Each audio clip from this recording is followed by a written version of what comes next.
마가복음 1장 40절에서 46절 말씀을 찾아서 읽겠습니다. 마가복음 1장 40절.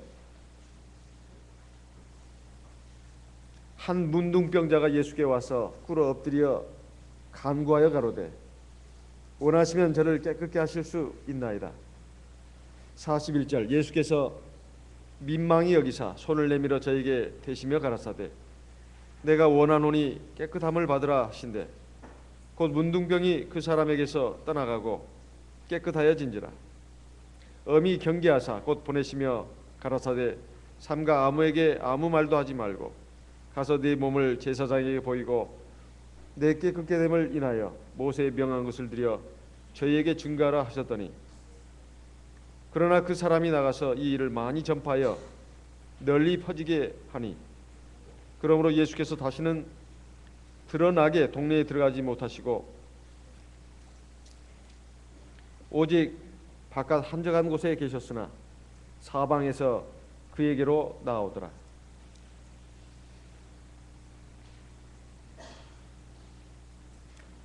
우리가 살아가면서 특히 신앙으로 살면서 육적인 문제가 별 중요하지 않다. 사람이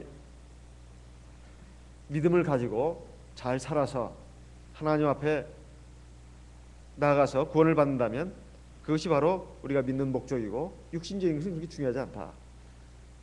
그런데 성경을 보게 되면 우리 육신적인 그 고통, 아픔을 매개로 해가지고 하나님의 사랑, 하나님의 진리, 하나님의 생명을 우리에게 가르쳐주고 있습니다.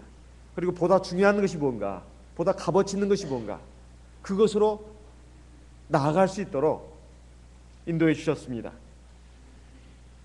예수님의 말씀과 행적을 기록한 복음서를 보게 되면 주님의 많은 기적이사들이 나오는데 그 가운데 하나가 바로 문둥병자를 고치는 것입니다. 문둥병이라고 하는 것은 오늘 사실 저희하고는 별 관계가 없는 것처럼 생각하기가 쉽습니다. 실제로 그렇습니다.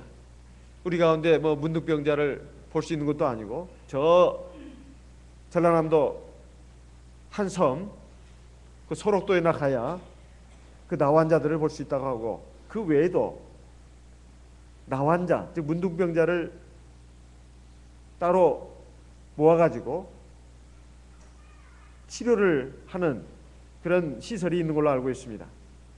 이 문둥병이란 말이 참 듣기가 그렇다 해가지고 이걸 뭐 나중에는 뭐 언젠가는 나병이라고 됐다가 요즘은 뭐 한센시 병이라고 하나요?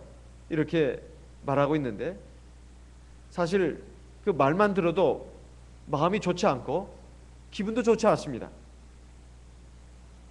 보통 문둥병자는 우리가 보통 TV에서나 영화에서나 볼 수 있는 그런 병입니다. 그런데 이 병은 사실 우리의 영적인 그러한 병을 상징적으로도 보여준 것이라고 할 수 있습니다. 첫째는 이 문둥병 자체가 육체에 생기는 병입니다. 아주 비참한 병입니다. 하늘이 내린 벌이라 해서 천형이라고 하는 별명이 붙어 있습니다. 이 병에 걸리게 되면 사실 정상적인 사람으로서의 생활을 할 수가 없습니다. 가정으로부터도 격리가 돼야 되고 사회로부터도 분리가 돼야 됩니다. 그런데 2000년 전에 예수님 당시에 이 문둥병이라고 하는 것도 마찬가지였습니다. 이 병에 걸린 사람은 악마의 저주를 받아가지고 하나님의 은총 밖으로 쫓겨난 그런 사람으로 여겨졌습니다. 아니나 다를 것이 그 운동증이라고 하는 것이 처음에는 피부가 하얗게 되고 그 다음에는 눈썹이 빠지고 머리카락이 빠지고 눈에선 진물이 난다고 합니다. 그리고 손톱이 빠집니다. 그리고 코가 문드러져서 없어집니다. 이가 빠집니다. 손가락이 빠집니다. 나중에는 손 자체가 손목이 빠져버린다 이거예요. 그게 왜 그러냐? 피부가 썩어가는 병입니다. 속에서 썩어가는 병이다 이 말이에요. 그런데 정작 이 문둥병을 앓는 사람들은 통증을 느끼지 않는다고 합니다. 통증이 없다는 거예요. 그냥 속에서 썩어서 없어지는 거예요. 끝까지 아픈 것을 모른다고 합니다. 하지만 눈이 멀게 되고 또 몸에서 막 살이 썩어가니까 악취가 납니다. 사람들이 쳐다만 봐도 이건 뭐 괴물을 보는 것 같다는 느낌이 든다 이 말이에요. 그리고 냄새가 심하니까 가까이 갈 수도 없습니다. 그래서 문둥병자를 표현할 때 보통 헝겊으로 얼굴을 막 가리고 있는 모습, 심한 문둥병자죠. 왜냐하면 그대로 보이면은 사람들이 놀라서 다 도망가 버리니까. 그래서 사람 같지 않은 몰골을 가지고 살아가는 사람들이 바로 문둥병자입니다. 이 문둥병자는 이스라엘에서도 하나님의 저주를 받은 병으로 인식이 돼서 성전에도 가까이 나갈 수가 없었고 사람들과 격리되어야 했습니다. 그 사람하고 접촉한 사람은 부정한 사람이어가지고 일정한 기간 동안 정결하게 되는 의식을 치러야 된다 이 말이에요. 그래서 이 병에 걸린 사람은 내가 사람이 아니구나. 요즘 뭐 어떤 개그 프로그램 보니까 사람이 아닙니다. 저는 뭐 갸루상입니다. 뭐 해가지고 막 그냥 얼굴에 떡칠을 해가지고 나와서 사람들을 웃기고 있는데 정말로 자기는 사람이 아니다 이 말이에요. 그래서 문둥병에 걸린 사람의 약 60% 정도가 정신병에도 걸린다고 합니다. 정신병에도 걸린대요. 사실 그렇지 않겠습니까? 이건 얼마나 참혹한 병이냐 이 말이에요. 그런 참혹한 병에 걸려가지고 살면서 정신이 온전해질 수 있겠습니까? 이것은 꼭 육체적으로 문둥병에 걸린 사람이 아니라 할지라도 속에서 썩는 병을 겪고 있는 사람들도 사실은 많이 있습니다. 그리고 영적으로 본다면 이 세상에 있는 모든 사람들이 다 문둥병자라고도 볼 수가 있습니다. 하나님의 형상과 모양대로 지어진 인간은 참으로 아름다웠습니다. 그런데 인간이 하나님 앞에 범죄하면서부터 하나님의 형상이 떠나가게 됐어요. 하나님이 보실 때는 모든 인간들이 죄로 인해서 하나님의 형상이 파괴됐기 때문에 정상적인 인간이 아니다 이 말입니다. 그래서 문둥병자입니다. 이 문둥병자가 하나님 앞에 나와서 자기 죄를 씻고 거듭나야 하나님의 온전한 백성이 될 수 있습니다. 열왕기하 5장에 보면 그 유명한 나만 장군의 얘기가 나오지 않습니까? 나만 장군의 얘기.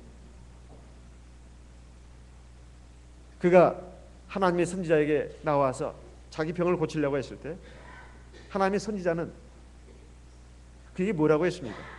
요단강에 가서 네 몸을 7번 담그라. 그러면 네가 정상적인 사람이 될 것이다. 아, 우리 나라에는 요단강 물보다 더 깨끗한 물이 없더냐?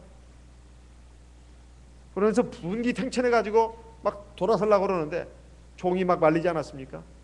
이보다 더한 일을 하라 해도 주님의 병을 고치기 위해서라면 할 것인데 어찌 그 요단강 물에 몸을 7번 담그는 것이 뭐가 어렵다고 그걸 못 하시겠습니까? 해가지고 막 설득을 하니까 나만 장군이 가만히 들어보니까 맞는 말이에요. 비록 아람 나라의 군대 장관이지만 그리고 사회적으로는 지체가 있고 그리고 왕도 자기를 존귀하게 여기는 사람이지만 문둥병자라고 하는 것은 그 모든 것을 다 빛을 잃게 하는 겁니다. 그래서 네 말이 맞다. 그래가지고 요단강물에 7번 몸을 담갔더니 정상적인 사람이 되지 않았습니까? 이건 세례를 예표하는 거잖아요. 우리 어려서부터 지금까지 귀에 못이 박혀도 들었습니다. 문둥병에 대해서 말하려고 하는 것이 아닙니다. 바로 우리 영적인 질병에 대해서, 죄악에 대해서 하나님이 말씀하시는 겁니다. 성경을 볼 때 꼭 육적인 눈으로만 보면 안 됩니다. 영적인 면에서, 정신적인 면에서 볼 수가 있어야 됩니다. 그래서 오늘 문둥병자의 얘기는 그 문둥병자의 얘기로 끝나는 것이 아니라 바로 오늘 우리에게 주신 하나님의 말씀입니다. 우리가 살아가면서 사람의 첫째 외모를 보지 않습니까? 저 사람 키가 크네, 작네, 뚱뚱하네, 홀쭉하네, 그리고 사람이 참 잘생겼네, 예쁘네, 사람의 외모를 봅니다. 그러나 그것은 잠시 순간에 불과합니다. 그 사람의 속에 있는 것들이 결국은 다 나타나게 돼 있어요. 그 사람의 건강 상태도 외모에 나타납니다. 그 사람의 성품도 외모에 나타난다 이거예요. 그 사람이 요즘 그 정신적으로 굉장히 시달리고 있고 괴로움을 겪고 있으면 얼굴에 나타납니다. 얼굴이 어둡습니다. 그리고 막 뭔가 스트레스에 쩔어 있는 얼굴이 보인다 이 말이에요. 그리고 또 뭐 이제 인격적인 면, 성품적인 면에서 말한다면 그것도 다 얼굴에 나타난다 이거예요. 그래서 예전에 미국의 대통령이 말하지 않았습니까? 링컨. 사람이 나이가 40세가 넘으면 자기 얼굴에 대해서 책임을 져야 된다. 그 말은 겉으로 나타나는 얼굴 외모를 놓고 말하는 것이 아니라 지금까지 쌓아올린 인격, 이것이 얼굴에 나타난다는 거예요. 감출 수가 없다는 것입니다. 그리고 세상을 살면서 우리가 보통 외모적인 면은 사람에게 잠시 호감을 줄 수 있고 또 시선을 끌 수는 있을지 몰라도 결국 사람에게 호감을 주고 사람에게 인정받고 사람에게 존경과 사랑을 받는 것은 그 사람의 속사람입니다. 그런데 속사람이 이게 치유가 되지 않는 상태에서 그것을 아무리 포장해봐야 소용이 없다 이 말이에요. 아무리 많이 배우고 돈 많이 벌어서 사람들이 참 부러울 정도가 되고 그리고 세상적으로도 아주 명예로운 자리에 올라가고 그것이 사람의 품격을 결정짓는 것이 아닙니다. 그것은 잠시 잠깐이다 이 말이에요. 아무리 높으면 뭐하고 아무리 많이 배웠으면 뭐하고 아무리 잘생겼으면 뭐합니까? 그 사람 속에 문둥병과 비슷한 그러한 추함이 있다면, 더러움이 있다면, 그리고 참 혐오스러운 부분이 있다면 어찌 그 사람을 존경할 수 있으며 사랑할 수 있으며 좋아할 수 있겠냐 이 말이에요. 그래서 이 문둥병을 우리가 인식하는 것이 참 중요합니다. 육적인 문둥병보다도 더 심각한 문둥병은 바로 영적인 문둥병이고 내적인 문둥병이다 하는 것입니다. 그런데 이 병의 특징 중 하나가 아프지 않다는 것입니다. 코가 떨어져 나가도 눈이 벌어도 손가락이 빠져도 손목이 빠져나가도 전혀 그 사람의 통증이 없다는 거예요. 영적인 문둥병도 마찬가지입니다. 전혀 통증이 없어요. 이 병은 참 심각한 병입니다. 그런데 고통으로 당합니다. 하나님으로부터 사람들로부터 사회로부터 격리돼야 된다. 그리고 자기가 순간순간 거울을 보면서 내가 참 추한 인간이구나, 참 아주 험악한 몰골을 가진 사람이구나, 이것을 알게 된다 이 말이에요. 또 그것을 모른다 하더라도 살아가면서 속으로 앓는 그 문둥병은 그 사람에게 고통을 줍니다. 고통을 줘요. 속으로 끙끙 앓는 문둥병이 있습니다. 이건 어떻게 사람이 해볼 수가 없어요. 내가 비록 그것을 알았다 하더라도 어떻게 고칠 수가 없단 말입니다. 이 고통의 절망에서 벗어날 수 있는 길이 없다 이 말이에요. 이걸 누가 해결해 줄 것이냐. 오늘 거기에 대한 답을 이 문둥병자가 구원받는 과정을 통해서 우리에게 알려주고 있습니다. 어떻게 구원받았나.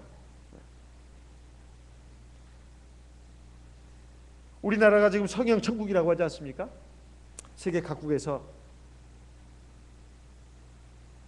막 이 성형 선진국이 우리나라에 와서 얼굴 뜯어 고쳐가지고 가면은 참 내가 만족스럽게 산다. 그래서 막 많은 돈을 들이고 있습니다. 그 사람들 뭐 TV에 나오는 뭐 탤런트들, 배우들을 원래 얼굴이라고 믿지 않는답니다. 요즘 그 동남아 각국에서도 다 뜯어 고친 얼굴이라고 그래요. 사람들이 참 외모가 그렇게 중요하니까 그렇게 돈 들이는 것이 뭐가 나쁘냐. 저는 거기에 대해서 지금 옳다 그러다 그걸 말하려고 하는 것이 아닙니다. 이렇게 외모가 참 중요한 것인데 참 잘 생각해 보면 제가 병원 신방을 목회자다 보니까 자주 갑니다. 그러면은 참 병색이 완연해 가지고 이렇게 병실에 누워 있는 환자들 하며, 그리고 특히 이제 노안으로 이제 입원해 계신 분들 보게 되면 정말로 참 이게 남의 문제가 아니구나 그런 생각이 든다 이 말이에요. 그리고 간혹 뭐 TV나 뭐 영화에서 죽은 사람의 해골을 보는 경우가 있지 않습니까? 해골. 그리고 어떤 경우에는 묘를 이장하기 위해서 이제 그 관을 여는 경우가 있습니다. 저는 직접 본 적은 한 번도 없습니다. 보고 싶지도 않고. 그런데 그것이 우리는 다 외면하는 것인데 사실은 다 그렇게 된다는 것이죠. 사람이 아무리 얼굴이 잘생기고 그래서 미남미녀라는 소리를 들어도 결국은 사람이 늙게 되면 얼굴이 점점점 모습이 추해져가고, 그리고 결국은 그것도 그나마 살아있으면 다행인데 죽게 되면 부패가 바로 시작되지 않습니까? 부패가. 죽은 사람을 어떻게 그대로 내버려 두냐 이 말이에요. 바로 이제 땅속에 들어가야죠. 그러면서 부패가 시작되고 이제 얼마 안 가서 살도 다 썩어서 문드러지고 뼈만 남게 되고 살점이 붙어있는 경우도 있다고 그러는데 그걸 누가 열어보겠습니까? 우리 인생이 다 지금 그 길로 가는데 정말 추구해야 될 아름다움이 뭔가 하는 것입니다. 이것이 다 죄로 인해서 온 것인데 뭐 지금 육체적으로 문둥병자 얘기만 지금 논하고 있어서는 안 됩니다. 사실은 우리 인생들이 다 그렇게 죽어서 결국은 썩게 되고 문둥병자보다 더 추한 모습으로 변질이 됩니다. 그렇지만은 그것이 영원히 가는 것이 아니다. 하나님의 심판날 그 육신은 다 하나님이 또 부활을 시키는데 하나님을 믿고 하나님의 구원의 경륜에 순종해가지고 세례 성령을 받고 그리고 하나님의 말씀과 성령의 기도에 의해서 그리스도의 형상을 이루어가고 성령의 열매를 맺은 분들은 하나님 나라에 들어가고 영광의 몸으로 부활해서, 그렇지 않은 사람들은 아마 그 전에 세상에 살던 대로 아마 부활을 시킬지 어쩔지는 모르겠습니다. 부활시켜가지고 지옥의 영원한 불못에 떨어지게 한다 이 말이에요. 우리가 그것을 내다본다면 정말로 우리 안에 있는 영적인 그 문둥병을 치료를 해야 되겠다, 이런 마음을 가져야 되겠습니다. 먼저 이 문둥병자는 자기가 정말로 불행한 사람이다, 이것을 알았고 자기의 병을 알고 여기서 벗어나야 되겠다는 결심을 했습니다. 레위기서 13장 45절에서 46절 말씀을 보겠습니다. 레위기서 13장 45절 46절.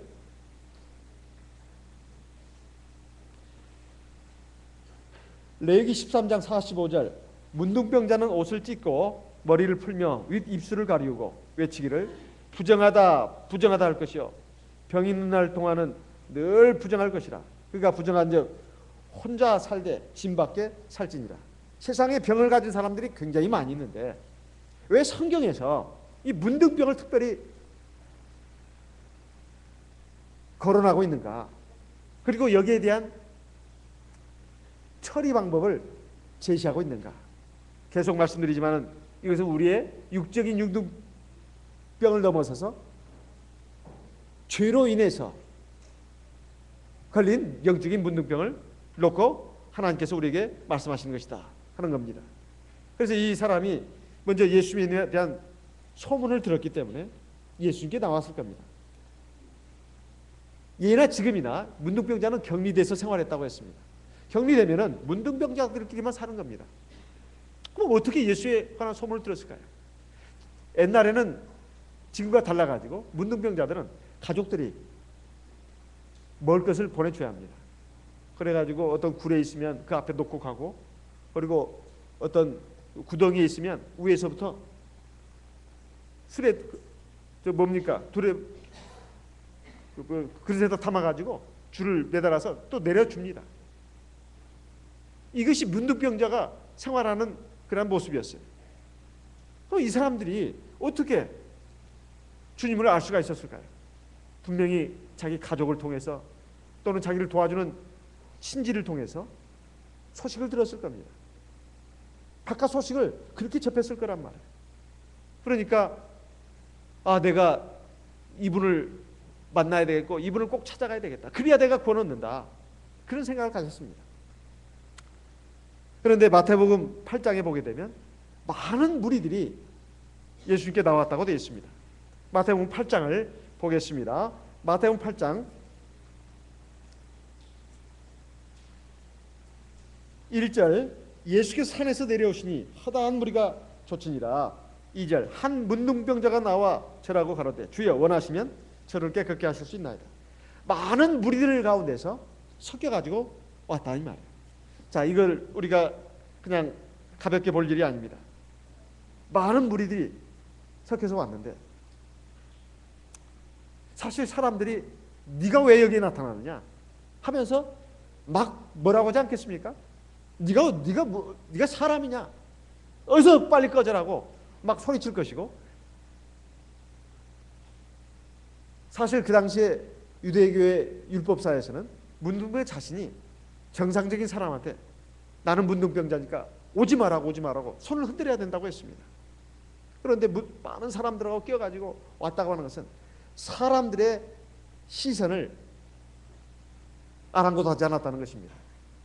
우리가 하나님 앞에서 구원의 은혜를 받고 생명의 은혜를 받기 위해서 중요한 게 뭐냐? 사람들을 의식하지 않는 겁니다. 사람들을 의식하지 않는, 사람들이 나에 대해서 뭐라고 하는 거 중요하지 않습니다. 그거 신경 쓰지 말고 내 신앙의 길을 바로 가는 것이 굉장히 중요합니다. 그런데 이 문둥병자는 이걸 신경 쓰지 않았어요. 사실 우리가 믿음 생활을 한데도 사람은 육을 가지고 있기 때문에, 육체를 가지고 있기 때문에 그게 신경이 안 쓸 수가 없습니다. 집안의 일이 참 너무나 남부끄럽고, 또 부부간의 일도 남부끄럽고, 자식 문제 때문에도 남부끄럽고, 얼굴 들고 어디 나설 수가 없는 그런 입장에 있는 분도 있을 수 있습니다. 그래도 나를 구원하실 분은 하나님밖에 없다. 주 예수밖에 없다. 이런 마음을 가지고 우리가 믿음 생활을 해야 됩니다. 그래야 우리가 구원받을 수 있어요. 내가 신앙생활하는 목적을 어디다 둬야 할 것이냐, 이것에다 초점을 맞춰야 합니다. 그렇지 않으면 우리가 신앙생활할 수가 없습니다. 그리고 내가 이렇게 부끄러운데 나는 육체적으로 봤을 때 사람들이 손가락질 할 만한 점도 있고, 사람이 비웃을 만한 점도 있고, 정말 사람들 앞에 나서기는 내 몰골이 너무 참 창피하고 부끄럽다. 그래서 내가 하나님 앞에 제대로 나갈 수가 없다. 그래도 그것을 이겨내야 합니다. 이겨내야 된다.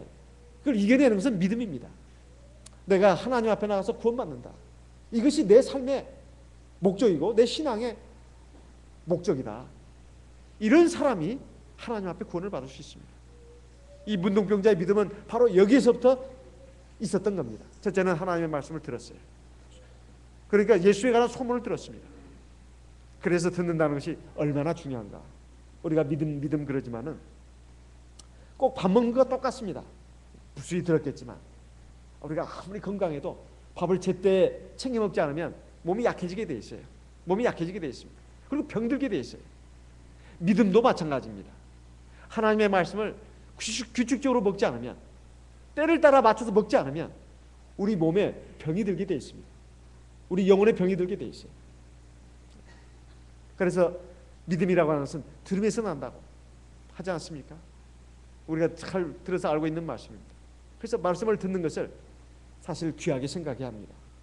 설령 예배 시간에 어떤 때는 보면 딱딱하고 지루하기도 합니다. 하나님의 말씀이 늘 꿀처럼 달콤하고 나를 감동시키고 그런 말씀만 있는 게 아닙니다. 때로는 그게 은혜의 말씀만 있는 게 아니에요. 진리의 말씀도 있습니다. 진리는 딱딱합니다. 진리는 딱딱해요. 은혜의 말씀은 사람의 마음을 따뜻하게 합니다. 근데 이 두 가지가 균형을 이루어서 우리에게 주어집니다. 그러니까 아이고 오늘 말씀이 이렇게 딱딱한가 지루한가. 근데 그 말씀도 먹어야 합니다. 늘 부드러운 유동식만 먹으면 안 돼요. 때에 따라서는 몸에 쓰지만 입에는 쓰지만 몸에 좋은 음식도 많이 있어요. 저는 어렸을 때 고들빼기 김치를 굉장히 싫어했습니다. 이런 김치를 왜 먹냐. 근데 지금은 엄청 잘 먹습니다. 너무너무 맛있는 거예요. 너무너무 맛있어요. 그러다가 여러분들 혹시 저한테 고들빼기 김치 가져오지 마세요. 나 말하기가 무섭습니다. 몸에 너무 좋아요. 그리고 맛도 있어요. 사람이 이제 나이가 드니까 옛날에 어렸을 때 어머니가 막 그렇게 먹으라고 했던 것이 그게 그렇게 좋은 것인 줄을 이제야 압니다. 알아요. 하나님의 말씀도 마찬가지예요. 하나님의 말씀도 마찬가지입니다. 때로는 지루한 것 같고 때로는 딱딱한 것 같지만 그것이 내게 정말 내 영혼에 도움이 되고 그리고 보탬이 되고 내 영혼을 튼튼하게 하고 건강하게 하는 말씀들이 사실은 하나님의 말씀입니다. 그래서 하나님의 말씀을 들으면서 믿음이 생기는 겁니다. 그래서 예배 시간을 소홀히 해서는 안 돼요. 비록 그 시간에 와서 특별히 얻은 것은 없다 하더라도 그것은 자기가 귀를 집중해서 그거 믿음을 가지고 듣지 않았기 때문에 그렇습니다. 마음을 열고 듣지 않았기 때문에 그래요. 아무리 지루하고 딱딱한 예배를 하더라도 다 생명의 말씀입니다. 그것을 자기가 어떻게 받아들이냐 그 사람 마음에 달려있어요. 마음이 벌써 닫혀있고 마음이 벌써 여러 가지 잡초로 돌멩이로 가득 차 있으면 먹히지 않는 거예요. 씨가 먹히지 않는 거예요. 그렇다 해서 하나님의 말씀에다 책임을 전가해서는 안 됩니다. 내가 하나님 앞에 더 겸손한 마음, 더 착한 마음으로 하나님 말씀을 드려야 되겠다. 그게 옥토 아니겠습니까? 옥토에 들어있는 씨는 착하고 좋은 마음으로 하나님 말씀을 듣는다. 이렇게 되어 있습니다. 하나님 앞에 그것이 없다면 하나님께 구하면 됩니다. 기도. 사람이 언제나 반듯하고 바른 것이 아니니까요. 우리 인간이란 자체가 항상 문제가 있는 거 아니겠습니까? 자, 그렇다면 이 문둥병자는 자기 가족을 통해서 친지를 통해서 하나님 말씀을 듣고 즉 예수님에 관한 소문을 듣고 기대를 걸었습니다. 그리고 주님 앞에 나오는데 사람들을 의식하지 않았다는 겁니다. 이것이 문둥병자의 믿음입니다. 그래가지고 그 앞에 엎드려서 뭐라고 말씀하고 있습니까? 주여 원하시면 저를 깨끗게 하실 수 있습니다. 주여 원하시면 저를 깨끗게 하실 수 있나이다. 주님을 주님으로 인정했다는 거죠. 그러니까 주여라고 불렀는 것은 당연한 것이고 뒤에 말이 더 중요하죠. 주님께서 저를 깨끗게 하실 수 있습니다. 주님에게 그런 능력이 있습니다. 지금까지 이 문둥병자가 들은 소문은 중한 열병에 걸려있는 사람 열이 떨어지게 해가지고 건강을 회복시켜주고 귀신 들린 사람 귀신 쫓아내주고 그 밖에 다른 병들에 대해서 주님이 놀라운 권능으로 치유시킨 그 이야기는 들었습니다. 근데 문둥병자가 고침받았다는 것은 들어보지를 못했어요. 이것은 첫 케이스입니다. 무엇이든지 첫 케이스가 첫 번째 경우가 어려운 겁니다. 우리가 하나님 말씀을 들을 때 보통 그런 생각을 합니다. 그것은 옛날의 얘기다. 그리고 또 주변에서 하나님의 기적이사를 체험했다는 분들 얘기 들으면 그것은 그 사람의 얘기다. 나하고는 관련이 없어. 내 문제로 돌아오면 이것은 별개의 문제입니다. 별개의 문제다. 그래서 하나님의 말씀을 들어도 그냥 마음에 어떤 훈화의 말씀으로 마음에 주는 훈화의 말씀으로만 듣는다 이 말이에요. 그리고 영혼에 조금 보탬이 되는 말씀 듣고 그리고 그 기적이사 그런 것들은 하나님의 살아계심 하나님의 능력 이런 것은 별로 나에게 큰 상관이 없는 것으로 생각을 하고 정작 나에게 그 하나님의 말씀을 가지고 내 믿음을 시험하는 어렵고 힘든 문제가 닥치게 되면 이제 우왕좌왕합니다. 그 말씀을 가지고 말씀을 의지해서 그걸 해결해야 되는데, 그러려면은 하나님의 말씀은 믿음을 가져라, 그리고 하나님 앞에 기도해라, 그리고 하나님 앞에서 이런 문제가 생겼을 때 어떻게 대처해라, 이렇게 주어졌는데 그것을 적용을 못 시킨다 이 말이야. 적용을 못 시켜.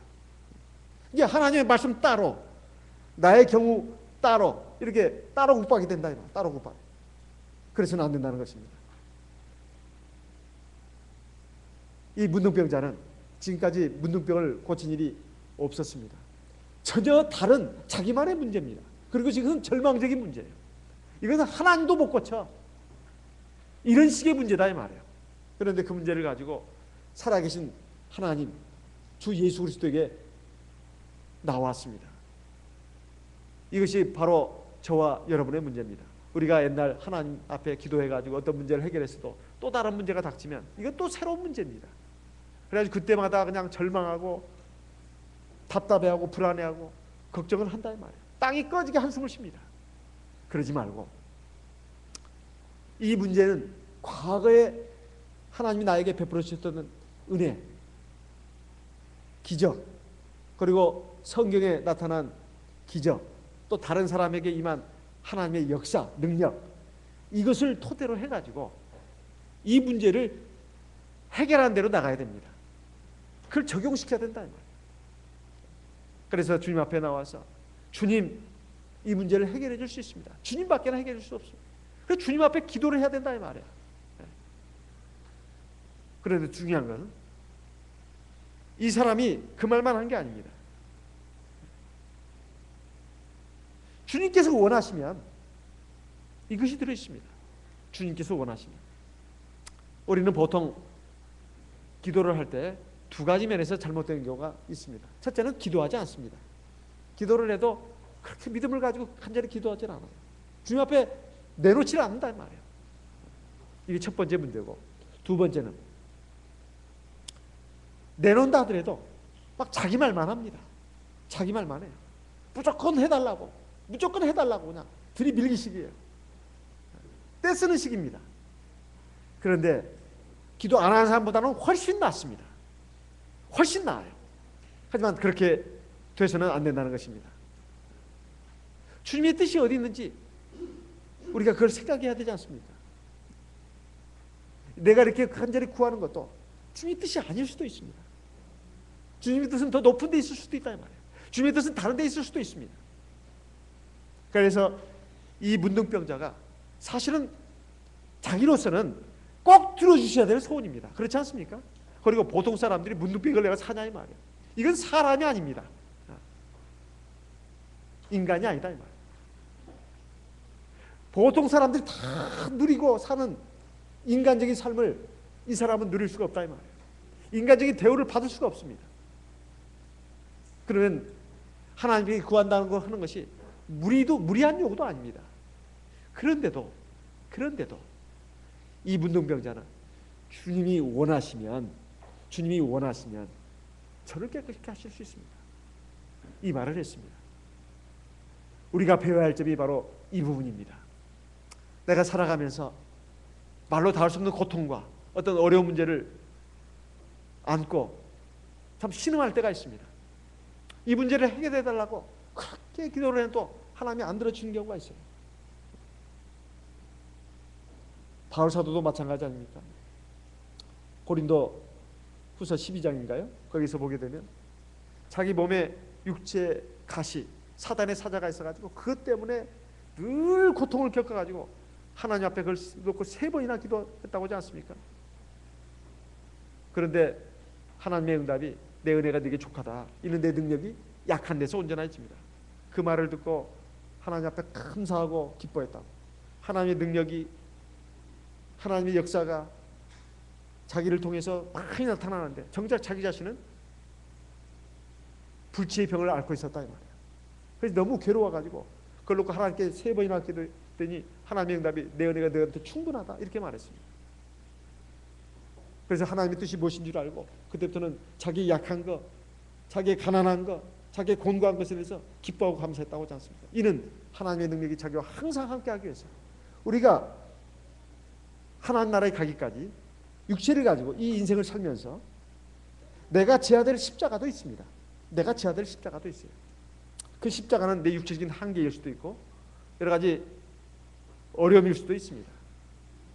하나님이 나를 사랑하시기 때문에 아킬레스 근으로 남겨두신 그런 부분일 수도 있습니다. 그것 때문에 늘 아프고 그것 때문에 늘 위축이 되고 그것 때문에 늘 자신감이 없고 그러니까 늘 하나님을 바라보고 하나님을 의지하는 그런 발판이 그것이라면 하나님께서 나를 사랑하시기 때문에 그래서 주신 것입니다. 그래도 우리는 기도해야 합니다. 그래도 우리는 그걸 놓고 기도해야 합니다. 그런 가운데서 자기 약함도 깨달을 수 있고 하나님의 은혜를 또 체험할 수도 있습니다. 우리는 그것을 알 수가 없습니다. 인간이기 때문에. 하나님이 당장 주시려는 것이 아니라 시간을 두고 주시는 것일 수도 있고 하나님이 나에게 주어진 십자가일 수도 있고 그 뜻을 알 수가 없다 이 말이에요. 하나님이 또 다른 걸 주시려고 지금 하실 수도 있고 하나님이 뜻이 어딘지도 모릅니다. 만약에 그 십자가라면 십자가를 잘 질 수 있기 위해서라도 기도해야 되는 겁니다. 그리고 하나님이 시간을 두고 나에게 주시기 위해서 하는 거라면 더더욱 그 하나님의 그 응답하는 시간까지 줄기차게 기도해야 되는 것입니다. 세 번째, 내가 지금 문제가 있어서 그 문제를 고치기를 원하신다면 그것 때문에라도 기도해야 합니다. 그러니까 사실 주님 앞에 나가서 기도하는 것은 굉장히 큰 의미가 있습니다. 우상 숭배자들처럼 무조건 비나이다 주십시오, 무조건 주십시오, 그렇게 기도하지 않아야 될 이유가 바로 거기에 있다 이 말이에요. 하나님이 원하시는 것은 내가 기도하는 어떤 육체적이고 물질적인 세상적인 품목이 아닙니다. 바로 나 자체다 이 말이에요. 내가 하나님 앞에서 하나님의 자녀다운 자녀가 되고 하나님의 백성다운 백성이 되고 하나님의 일꾼다운 일꾼이 되는 것을 원하시는 겁니다. 그래야 영원한 하나님 나라에 들어올 수 있습니다. 그리고 하나님 나라에서 모든 것이 다 갖춰져 있습니다. 그것이 궤로이다 이 말이에요. 영원한 생명, 영원한 영광, 영원한 복락, 그 진짜가 거기 기다리고 있고 이 세상에서는 잠시 잠깐 누리는 그런 것에 불과합니다. 우리는 근데 잠시 잠깐 아주 일시적인 것, 그거 얼마 있으면 썩어질 것, 얼마 있으면 연기처럼 사라질 것, 이것에 막 그냥 안달하면서 그걸 달라고 막 거기에만 초점을 맞추고 있다 이 말이에요. 근데 그런 것은 하나님이 정말 우리에게 원하시는 게 아닙니다. 그렇다 해서 우리가 그런 것이 있을 필요가 없다, 그 말이 아닙니다. 우리 인생도 영원한 삶에 연결되어 있다면 참으로 의미 있는 삶입니다. 그래서 우리 인생도 아름다워질 수 있고 행복해질 수 있고 의미 있는 것이 될 수가 있습니다. 어떻게 됐을 때? 영원한 나라와 영원한 하나님과 연결이 되어 있을 때 우리의 삶이, 우리의 한 번밖에 없는 이 이례적인 삶도, 허무한 인생도 참으로 행복한 삶이 될 수가 있다 이 말이에요. 영원한 삶과 연결되는 것입니다. 분리가 되는 게 아니다 이 말이에요. 그런데 우리는 육체를 갖고 살아야 합니다. 이 한계가 있고 여러 가지 어려움과 고통이 있는 이 세상에 살아야 합니다. 하나님은 자기 백성을, 자기 자녀를 그대로 내버려 두지 않습니다. 그래서 우리의 육체의 필요를 따라서, 소용을 따라서 주신다 이 말이에요. 그러면 하나님의 자녀된 입장은 어때야 되겠습니까? 나는 영원한 하나님과 영원한 나라에 지금 연결돼가지고 이 생을 삽니다. 그런데 육체를 갖고 있기 때문에 아프다 이 말이에요. 힘들다 이 말입니다. 그러니까 그걸 놓고 기도하는 것은 당연한 것입니다. 그렇지만은 이 문둥병자가 기도했던 것처럼, 또 예수님께서 겟세마네 동산에서 기도했던 것처럼, 아버지여, 할 수만 있다면 이 잔이 내게서 지나게 해주십시오. 그러나 내 원대로 마옵시고 아버지의 원대로 되기를 원합니다. 이건 거창한 주제입니다. 그러나 우리 육신의 문제에 있어서 사실은 이 정도가 얼마나 되겠습니까만, 그렇지만 우리가 하나님 앞에서 먹고 입는 것, 쓰는 것들은 이건 기본적인 것입니다. 하나님이 다 주신다고 되어 있습니다. 먼저 너희는 하나님의 나라와 의를 구하라고 되어 있어요. 그런데 중요한 것은 먹고 자고 입는 것을 넘어서는 문제입니다. 이런 문제들이 우리 인생에는 많이 있다 이 말이에요.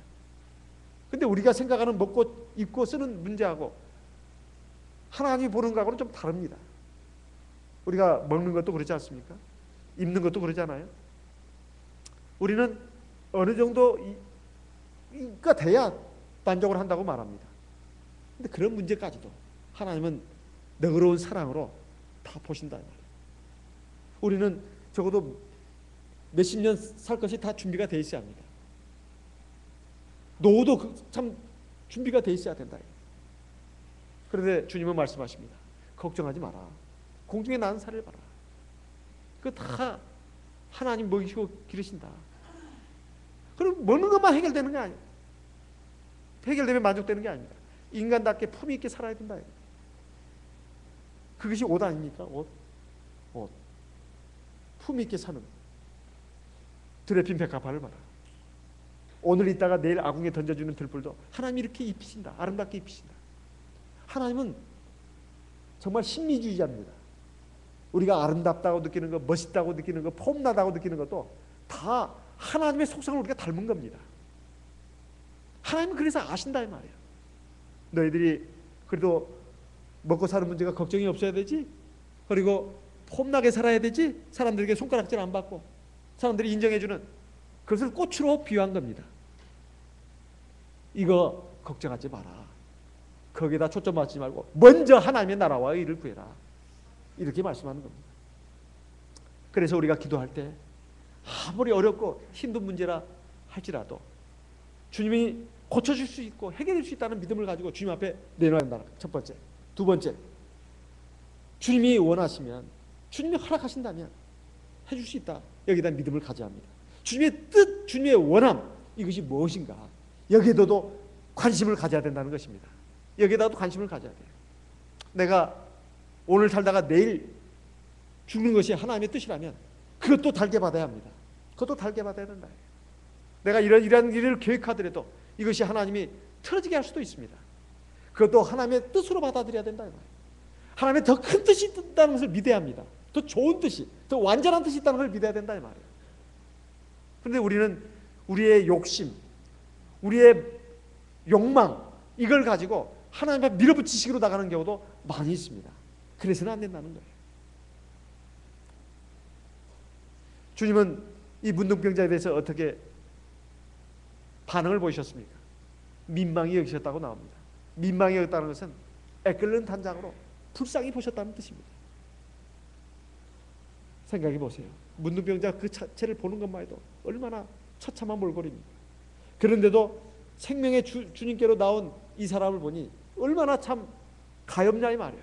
그리고 어여쁘냐 이 말입니다. 그리고 주님밖에는 나를 구원해 줄 분이 없다고 나온 이 사람이 얼마나 참 안타깝겠습니까? 그리고 그가 겪고 있는 정신적인, 육체적인 고통, 영적인 고통을 주님은 자기 몸의 고통을 느끼는 것처럼 그렇게 느끼셨습니다. 그래가지고 원래는 문둥병자에게 손대는 게 아닙니다. 자기도 부정해지니까. 모세 율법이 그렇습니다. 그런데도 손을 댔다 이 말이에요.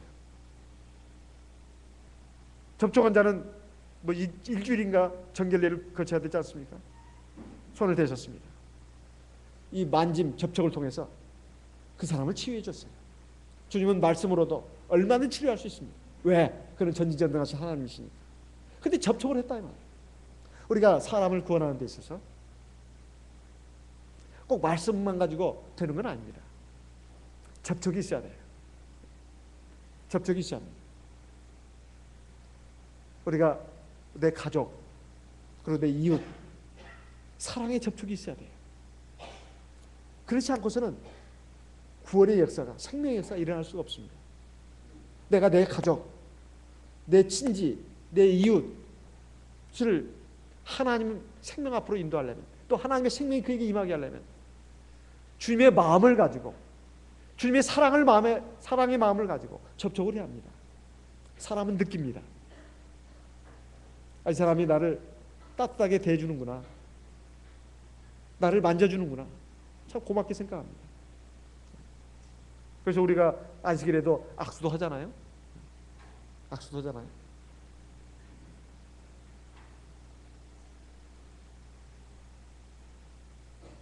제가 젊었을 때는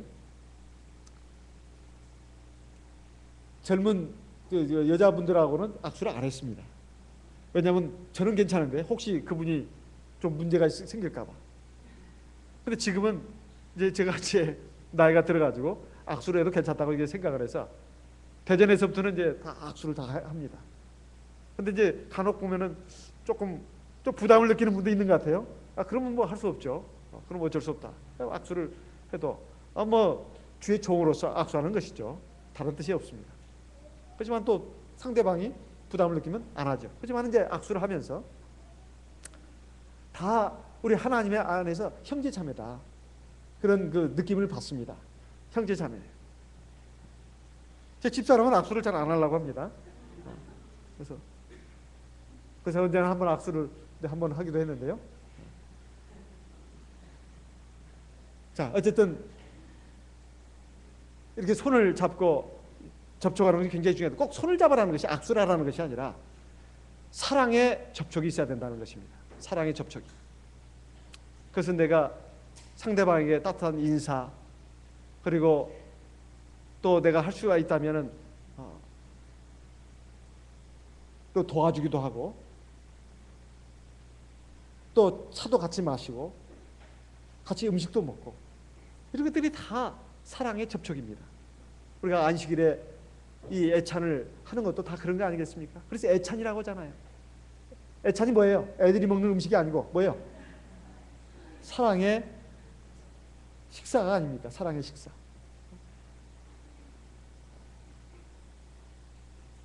주님은 말씀하셨습니다. 내가 원하노니 깨끗함을 받아라. 깨끗함을 받아라. 내가 원한다. 깨끗함을 받아라. 주님께서 말씀하셨습니다. 그래가지고 이 사람이 즉시로 깨끗해졌습니다. 오늘 저와 여러분들은 어떻게 해서 내 안에 있는 불치의 병, 그리고 해결할 수 없는 문제들, 이걸 해결받고 또 병을 고칠 수 있을까요? 하나님께서는 우리 모든 사람들이 다 하나님 앞에서 거룩한 백성 되기를 원하십니다. 그럼 어떻게 해야 되냐 이 말이에요. 요즘 성범죄가 막 기승을 부리고 있습니다. 옛날에도 분명히 있었습니다. 수백 년 전에도 있었어요. 근데 요즘은 이게 도를 넘어섰다는 그런 느낌이 많이 듭니다. 그래서 요즘 주요 일간지에 보게 되면 왜 요즘 이렇게 성범죄가 많이 일어나느냐, 그리고 성범죄자들의 그 특성, 그리고 성범죄를 그렇게 일으키게 된 그런 과정, 이런 것들을 분석해 나가는데요. 겉으로 나타난 것은 두 가지입니다. 하나는 술을 많이 마신다는 거예요, 그 사람들이. 또 하나는 음란물 동영상을 많이 본다는 겁니다. 제가 지난달인가요? 청년 학생 예배에서 오직 경건에 이르기를 연습해라, 이것을 청년들에게 주는 말씀으로 이렇게 증거를 한 적이 있습니다. 사람이 속에 들어가는 것에 의해서 사람이 변화가 됩니다. 술을 많이 마시면 술에 쩔은 사람이 돼요. 그리고 나쁜 음식을 먹으면 몸이 망가집니다. 좋은 음식을 먹으면 몸이 변화가 돼요. 술이라든가 음란 동영상은 이 안으로 들어가는 인풋입니다. 밖으로 나가는 아웃풋이라고 그래요. 아웃풋. 입력이 제대로 돼야 출력이 제대로 되는 겁니다. 들어가는 것이 나쁜 것이 들어가는데 좋은 것이 나올 수가 없습니다. 늘 눈으로 보는 것이 악한 것, 더러운 것, 추한 것을 막 보는데 그게 사람의 마음과 영혼에 영향을 안 미치겠습니까? 영향을 당연히 미칩니다. 그 어린아이들을, 여자 어린아이들을 성폭행하고 죽이고, 이것도 일본에서 들어온 그런 그 동영상을 막 보면서 그 충동을 느꼈다는 거예요. 그리고 성범죄자들이 다 이구동성을 하는 말이 그 포르노물 그걸 보면서 그렇게 하고 싶다는 충동을 느꼈고 또 실제로 그런 행동으로 나간다는 것입니다. 또 술은 사람의 이성, 뇌의 그 이성을 담당하는 기능이 있는데 그것을 억제시킨대요. 사람의 마음속에는 이성과 감성이 있고 육체적인 본능이 있습니다. 술이 사람의 이성을 마비시키고 또 둔감시키고 그 감성 그리고 육체적인 본성이 그래서 막 용수처럼 튀어오른다는 거예요. 평상시에는 사람의 이성이 그런 것을 누르고 있습니다. 감성과 육체적인 그 정욕을 누르고 있는데 술이 들어가면 그 감성을 마비시키고 약화시켜가지고 감성과 육적인 본성이 막 드러나도록 한다는 거예요. 그런데 이게 술 먹지 마라, 먹지 마라, 이거 아무리 말해야 소용이 없습니다. 그 사람 속에 좋은 것이 들어가야 되는데 좋은 것이 들어가지 않는 상태에서 인간 세계에서는 나쁜 것이 들어갈 수밖에 없어요. 좋은 것이 뭡니까? 하나님의 말씀 아닙니까? 그리고 성령 아니에요?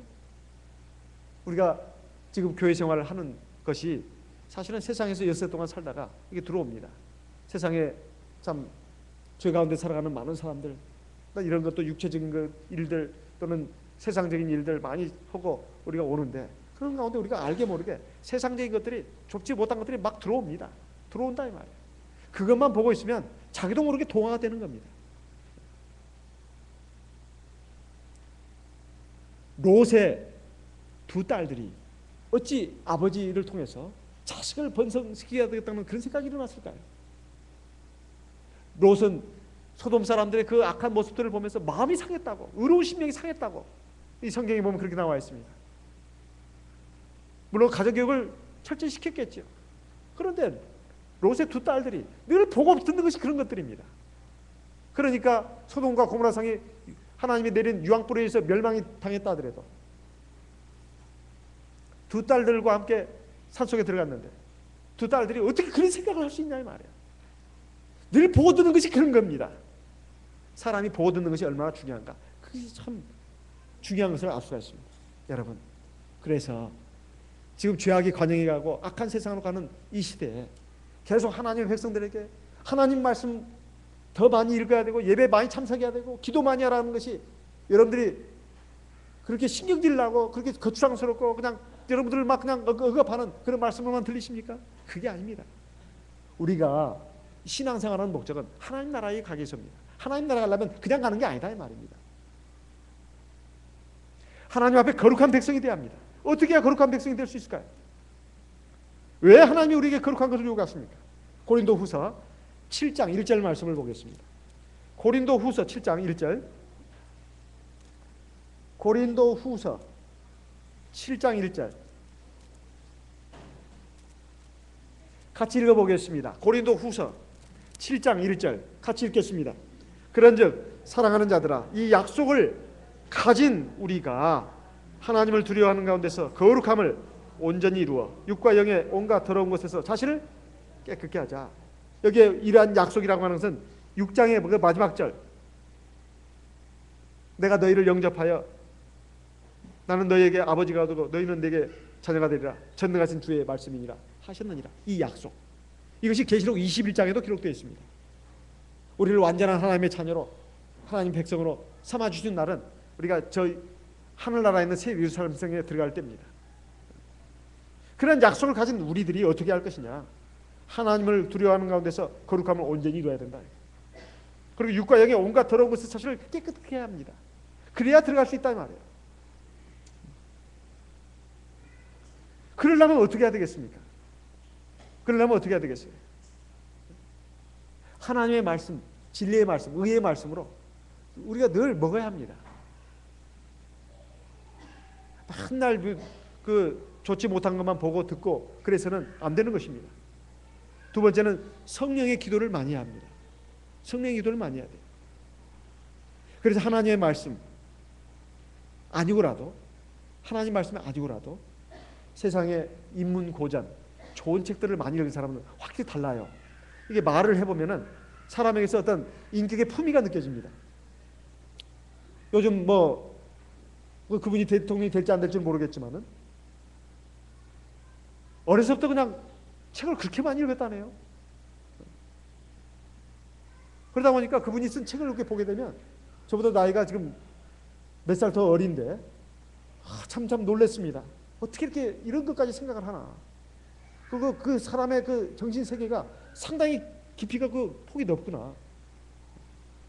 그리고 그뿐만 아니라 그 외에 요즘 젊은 분들 가운데서도 자기의 인격의 수양을 위해서 독서를 많이 한 분들을 보게 됩니다. 상당히 생각이 깊이가 있고 정신이 바르다는 걸 알 수가 있어요. 물론 생명의 이 진리에는 들어오지 못했다 하더라도. 그러니까 말이라든가 행동이 굉장히 차분하고 깊이가 있습니다. 세상에 좋은 책들을 봐도 사람이 이렇게 되는데, 근데 저는 생각할 때 성경이 최고의 책입니다. 사실 그렇지 않습니까? 하나님의 말씀은 정말로 진리의 말씀이에요. 그리고 사람을 하면 깊이 있게 합니다. 바르게 한다 이 말이에요. 의로 교육하게 유익하고 결국은 하나님의 영원한 생명의 나라에 들어가게 하는 책이니까 최고의 책입니다. 하나님의 말씀을 많이 먹으면 사람의 마음에 변화가 일어납니다. 좋은 책을 읽어도 그래요. 그리고 그것만 가지고는 안 됩니다. 그들이 요즘 그 독서법에 관한 책을 쓰는 사람들을 보면은 꼭 사색을 하라고 말하고 있어요. 사색을. 명상을 하라는 거죠. 책을 막 잡초처럼 막 허겁지겁 먹기만 해서는 안 된다는 겁니다. 그걸 놓고 생각을 해야 된다는 거예요. 되새김질해야 된다는 것이죠. 근데 우리 성도들에게 있어서 그 되새김질하는 것이 뭐냐? 저는 기도라고 생각합니다. 기도는 뭐 하나님께 뭘 달라고만 하는 것이 아닙니다. 기도의 시간을 그래서 충분히 가져야 할 필요가 있는 것이 그겁니다. 기도를 하는 가운데 하나님의 말씀도 많이 떠오릅니다. 그리고 하나님의 말씀이 나를 이끌어가는 것을 느낄 수가 있어요. 그리고 기도를 많이 하신 분들은 차분합니다. 들떠있지 않아요. 그리고 깊이 흐르는 강물과도 같습니다. 그리고 그거는 많은 물고기가 있어요. 그런데 기도 생활이 없는 그 성도님들은 그 깊이가 없어요. 깊이가 없어요. 이건 많이 배우느냐 못 배우느냐 그 차이가 아닙니다. 기도를 많이 하신 분들은 설령 초등학교도 못 나왔다 하더라도 깊이가 있습니다. 깊이가 있어요. 학교 공부하고 이건 별개의 문제입니다. 아무리 많이 배웠어도 기도 생활이 없으면 깊이가 없어요. 자기 딴에는 굉장히 똑똑한 말을 하고 있는 것 같은데 똑똑한 말이 아닙니다. 그래서 이 성령의 기도가 얼마나 중요한가 이걸 알 수가 있어요. 대화를 해보면 알 수가 있습니다. 성령 기도를 많이 하신 분들 그리고 하나님의 말씀을 많이 먹고 묵상하신 분들은 깊이가 있습니다. 그리고 생각도 바라요. 생각도 바라. 그리고 그 사람의 말과 행동도 굉장히 올바릅니다. 그리고 굉장히 수준이 높아요. 이것은 학교 공부하고는 상관이 없는 문제입니다.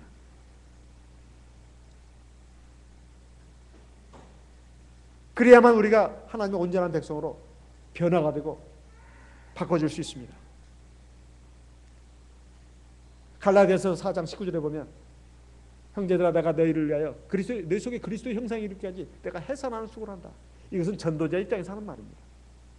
사실 사람이 목회자가 성도들을 변화시키고 하나님의 백성다운 백성을 만들어가는 것은 이건 정말 지난한 일입니다. 그런데 본인이 하면 어려운 일이 아니에요. 본인이 하면 어려운 일이 아닙니다. 내가 하나님의 말씀을 잘 받아먹고 그리고 성경을 믿음의 눈으로 열심히 보고 그리고 꾸준히 보고 그리고 성령 기도를 꾸준히 하면 이건 그 자체가 어려운 일이 아니잖아요. 그런 가운데 저절로 주님의 형상을 닮아가는 겁니다.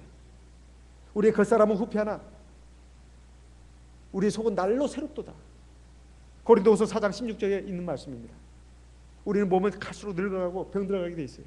하지만 우리의 속사람은 언제나 하나님의 백성으로 다듬어 가져야 되지 않겠습니까? 날이 갈수록 더 아름다운 사람, 멋진 사람이 되어야 되잖아요. 온전한 사람이 되어야 되지 않겠습니까? 저도 요즘 거울 갈수록 보기가 싫어집니다.